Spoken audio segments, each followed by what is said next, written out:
Отколку што се очекуваше, Слога од Виница го совлада Борец од Велес во првото пролетно коло од втората фудбалска лига на Македонија. Виничани ја оправда улогата на фаворит во дуелот со Фенерџијата Борец, победувајќи го со убедливи 4:0. Трите бода се исклучително вредни, бидејќи значат успешен старт во трката за опстанок, а и ќе им влеат самодоверба на фудбалерите во дуелите што предстојат.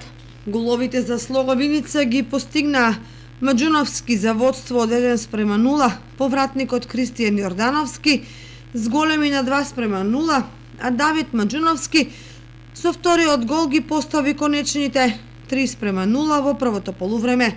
Во вториот дел во листата на стрелци се запиша и Бобан Тасевски, кој ги постигна конечните 4:0 за убедлив триумф и вредни 3 бода. Со оваа победа Слога има вкупно 13 бода, а во наредното коло виничани гостуваат кај Караорман во Струга.